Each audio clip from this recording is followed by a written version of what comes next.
বাংলাদেশে যে কোনো সময় জারি হতে পারে জরুরি অবস্থা, তেমনটাই আশঙ্কা করা হচ্ছে। আজকে তেমনই একটি রিপোর্ট অলরেডি আমাদের হাতে চলে আসছে। রিপোর্টটা আমি আপনাদেরকে পড়ে শোনাচ্ছি, তারপর আমি আমার যে বক্তব্য সেটা আমি আপনাকে জানাবো। বাংলাদেশে আবার সেনা অভ্যুত্থান। কত সময় ঢাকায় সেনাপ্রধান জেনারেল ওয়াকারুজ্জামান দিলেন এক ঝড়ো তোলা বার্তা। সেনাবাহিনী বেঁচে থাকতে দেশের উপদেষ্টারা পালাতে পারবে না।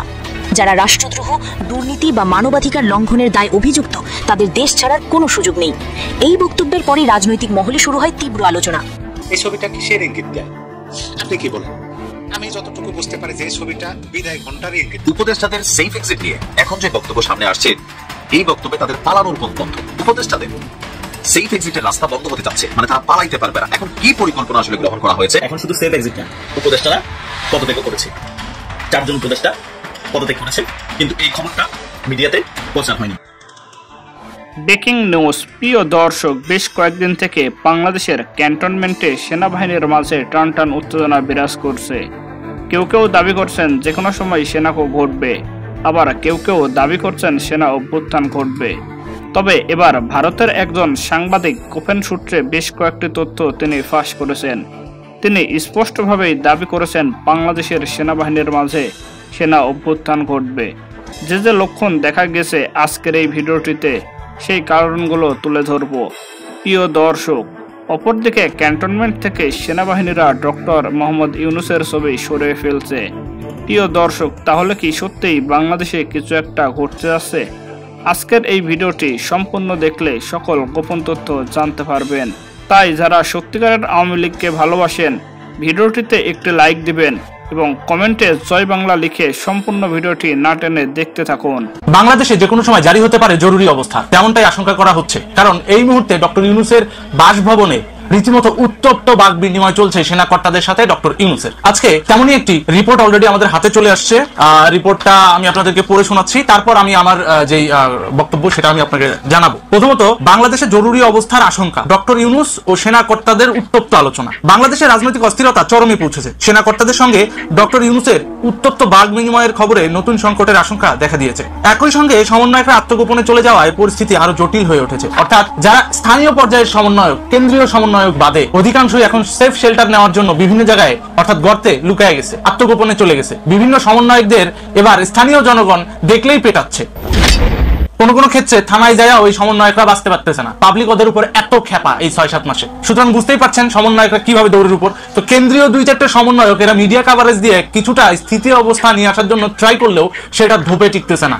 এখন বর্তমান সময় আপনারা জানেন সার্জিস পঞ্চগড়ে, এই যে পঞ্চগড়েও গেছে, কেন গেছে? যে এইভাবে মিডিয়া কভারেজ দিয়ে যদি টেকা যায় টিকবে, না টেকা গেলে বর্ডার পার হয়ে হয়তোবা ইন্ডিয়া যাওয়ার চেষ্টা করবে। কারণ ইন্ডিয়াতে পশ্চিমবঙ্গে ওদের মমতা ব্যানার্জি যে গ্রুপটা আছে তারা হয়তোবা ওদের জন্য কোনো সেফ শেল্টারের ব্যবস্থা রাখলেও রাখতে পারে। কিন্তু বাংলাদেশের জনগণের পক্ষে যেটা আমি বলতে চাই সেটা হচ্ছে এই 6টা সমন্বয়কের একটা সমন্বয়ক যেন বর্ডার পার হইতে না পারে। পুরো রিপোর্টটা পড়ি, তারপরে আমি আমার কথা বলতেছি। সরকারি সূত্রে জানা গেছে শেখ হাসিনার বাংলাদেশে প্রত্যাবর্তনের জন্য রাষ্ট্রীয়ভাবে সব প্রস্তুতি সম্পন্ন হয়েছে। শান্তিরক্ষী বাহিনীর সহযোগিতায় তা নিশ্চিত করা হচ্ছে। আন্তর্জাতিক মহল বিষয়টি গভীরভাবে পর্যবেক্ষণ করছেন। জাতিসংঘ বাংলাদেশের সংবিধান অনুযায়ী সিদ্ধান্ত নেবে বলে ইঙ্গিত দিয়েছে। আর ভারত সরকার জানিয়েছে যে তারা আওয়ামী লীগ ও বাংলাদেশের সার্বিক স্থিতিশীলতার পক্ষে থাকবে। একই সঙ্গে রাশিয়ার প্রেসিডেন্ট পুতিন বলেছেন মুক্তিযুদ্ধের চেতনা এবং জঙ্গিবাদ বিরোধী অবস্থানে বাংলাদেশের পাশে থাকার পূর্ণ সিদ্ধান্ত রয়েছে তাদের। অর্থাৎ রাশিয়া জঙ্গিবাদ বিরোধী অবস্থানে অটল। এই পরিস্থিতিতে জরুরি অবস্থা জারির সম্ভাবনা এবং সেনাবাহিনীর কৌশলগত অবস্থান রাজনৈতিক সমীকরণকে আরো স্পর্শকাতর করে তুলেছে। দেশ কোন পথে এগোবে তা নির্ধারণ করছে শেখ হাসিনার আসন্ন সিদ্ধান্তের উপর। বোঝা গেল উপদেষ্টা মশাইরা সংবিধানের পাওয়ার কি। জাতিসংঘ সংবিধানকে স্বীকৃতি দিতে বাধ্য, কারণ এই সংবিধান দিয়ে বাংলাদেশের প্রতিষ্ঠা হয়েছে। এই সংবিধান দিয়ে বাংলাদেশ 53 বছর চলছে। এই পরিস্থিতিতে জরুরি অবস্থা জারির সম্ভাবনা সবচেয়ে বেশি। ইতিমধ্যে সমন্বয়করা আত্মগোপনে জরুরি অবস্থাও জারি হতে যাচ্ছে বাংলাদেশে। ডক্টর ইউনূসের সাথে উত্তপ্ত বাক বিনিময় চলছে সেনা কর্তাদের। সম্মানের সাথে শান্তিরক্ষীদের সহযোগিতা করতে বারবার ডক্টর ইউনূসকে বলা হচ্ছে। ডক্টর ইউনূস মনে হয় ইতিমধ্যে বুঝে গেছে যে উস্তাদের মাইক শেষ রাতে কোন একটা জিনিস দখল করে কিছুক্ষণ হয়তোবা নিজেদের মতো করে সেটা ভোগ দখল করা যায়, কিন্তু প্রকৃতপক্ষে সেই জায়গার সেই এরিয়ার যে মালিক সে কিন্তু ঠিকই সেটা ফেরত পায়। শেখ হাসিনার বর্তমান অবস্থা সেদিকেই যাচ্ছে। একটা জিনিস খেয়াল করে দেখেন, সংবিধানের পাওয়ারটা কি? বন্দুকের নলের সামনে রাষ্ট্রপতিকে রেখে হয়তোবা বলাইতে পারছে সংসদ বিলুপ্ত, কিন্তু নিয়ম কানুন আইনকে কি বুড়ো আঙুল দেখাইতে পারছে? এই যে সংবিধানটা 1972 সালে প্রণয়ন হয়েছে শেখ মুজিবুর রহমানের অর্ডারে, সেখানে স্বাধীন বাংলাদেশের রূপকার হিসেবে এবং স্বাধীন বাংলাদেশ কোন প্রেক্ষিতে চলবে তার পূর্ণ দিক নির্দেশনা যেহেতু দেয়া আছে এবং সেটা মীমাংসিত সত্য, সেটাকে ইগনোর করার সাহস কিন্তু বর্তমান জাতিসংঘের মহাসচিবও পারে নাই। সুতরাং এটা বুঝতে হবে যে শেখ হাসিনা তার ব্যক্তি ব্যক্তিগত পাওয়ারে কিন্তু দেশ পরিচালনা করে নাই, সংবিধানের পাওয়ারে করেছে। এবং কেউ যদি তার অধীনে সংবিধানকে সম্মান রেখে নির্বাচনে না আসে, সে দায় যেমন সরকার হিসেবে তার না,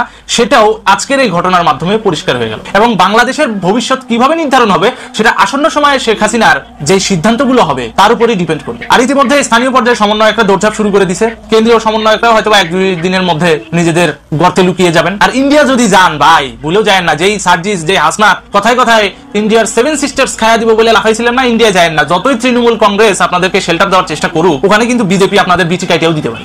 যা করবেন বুঝায় শুনা, নিজের দেশে জিম্মি করে প্রতিবেশীর পাশে আঙুল দিয়ে কোনোদিন কোনো রাষ্ট্র টিকতে পারেনি, কোনো রাষ্ট্র নেতা টিকতে পারেনি। আপনারা তো দুধের শিশু। আপনারা শেখ হাসিনাকে সরায় দিয়ে ইরাকের প্রেসিডেন্ট সাদ্দামের মতো করে বাংলাদেশটাকে জিম্মি করে রেখে আমেরিকার হাতে তুলে দিতে চেয়েছিলেন। আপনাদের উপদেষ্টা আসিফ তার লাস্ট স্টেটমেন্টে কিন্তু সেরকমই বলছে যে যখন জুলাই অভ্যুত্থানটা সাকসেস হলো, সব থেকে বেশি যোগাযোগ করছে আমেরিকান এম্বাসির সাথে। কে ভাই? বাংলাদেশের মালিক কি America? People's Republic of Bangladesh মানে কি? দেশের মালিক জনগণ। সুতরাং জনতা কিন্তু তার দেশে আবার পুনরুদ্ধার করে দিবে, এটা মাথায় রাখেন। জনতা কিন্তু এদেশের কর্তৃত্ব ছাড়বে না, এটা মাথায় রাখেন। আর এজন্যই আপনারা সংবিধানে বাংলাদেশের নাম পরিবর্তন করার সুপারিশ করেন, লাভ নাই। কারণ পিপলস রিপাবলিক অফ বাংলাদেশ ছিল, আছে, থাকবে। শেখ হাসিনা যেহেতু ইলেক্টেড প্রধানমন্ত্রী হয়ে শপথ নিয়েছিল, সুতরাং সেই প্রধানমন্ত্রী হয়ে কিন্তু সে বাংলাদেশে ফিরবে এবং তার অধীনে সে ইলেকশন দিবে কিনা বা পুনরায় সংসদ কিভাবে গঠিত হবে সেটা কিন্তু আসন্ন তার সিদ্ধান্তের উপরেই নির্ভর করবে। সুতরাং বুঝতেই পারছেন, যারা বাংলাদেশকে জিম্মি করার চেষ্টা করেছিলেন, নির্বাচন না দিয়ে ধানাই ফানাই করে আমেরিকার সাথে আঘাত করে বাংলাদেশটারে জিম্মি করে দীর্ঘদিন চুষে খাওয়ার চিন্তা ভাবনা করছে। জাতীয় নির্বাচন পেছানোর কোনো সুযোগ নেই বলে মন্তব্য করেছেন বিএনপির স্থায়ী কমিটির সদস্য সালাউদ্দিন আহমেদ। বুধবার 15 অক্টোবর জাতীয় ঐক্যমত্য কমিশনের জরুরি বৈঠকে তিনি বলেন, ফেব্রুয়ারিতেই নির্বাচন করতে হবে, এর কোনো বিকল্প নেই। রাষ্ট্র অতিথি ভবন যমুনায় অনুষ্ঠিত বৈঠকে উপস্থিত ছিলেন অন্তর্বর্তী সরকারের প্রধান উপদেষ্টা অধ্যাপক মোহাম্মদ ইউনূস সহ কমিশনের অন্য সদস্যরা। বৈঠকে জুলাই জাতীয় সনদের বাস্তবায়ন প্রক্রিয়া ও আসন্ন নির্বাচনের প্রস্তুতি নিয়ে আলোচনা হয়। সালাউদ্দিন আহমেদ বলেন, আমরা চাই আপনার সঙ্গে প্রতিরক্ষা বাহিনীর সম্পর্কের অবনতি না হোক, রাষ্ট্রের ব্যালেন্স রাখতে হবে। আমরা নির্বাচনকে সামনে রেখে কোনো ঝুঁকির মধ্যে পড়তে চাই না, আমরা এটা মোকাবেলা করতে পারবো না। এর আগে কমিশনের সদস্যরা রাষ্ট্র অতিথি ভবন যমুনায় অন্তর্বর্তী সরকারের প্রধান উপদেষ্টা অধ্যাপক মোহাম্মদ ইউনূসের সঙ্গে বৈঠক করেন। বৈঠকে সভাপতিত্ব করেন অধ্যাপক মোহাম্মদ ইউনূস। জুলাই গণঅভ্যুত্থানের পর অন্তর্বর্তী সরকার দায়িত্ব নিয়ে রাষ্ট্রের বিভিন্ন ক্ষেত্রে সংস্কারের উদ্যোগ নেয়। প্রথম ধাপে গঠন করা 6টি সংস্কার কমিশন সংবিধান, নির্বাচন ব্যবস্থা, জনপ্রশাসন, দুর্নীতি দমন কমিশন, পুলিশ ও বিচার বিভাগ সংস্কার কমিশন সংস্কার প্রস্তাব নিয়ে দলগুলোর সঙ্গে আলোচনা করে ঐক্যমত কমিশন। আগামী শুক্রবার 17 অক্টোবর জাতীয় সংসদের দক্ষিণ প্লাজায় অনুষ্ঠিত হবে সনদ স্বাক্ষর অনুষ্ঠান। সেখানে 30টি রাজনৈতিক দল ও জোটের নেতারা অংশ নেবেন।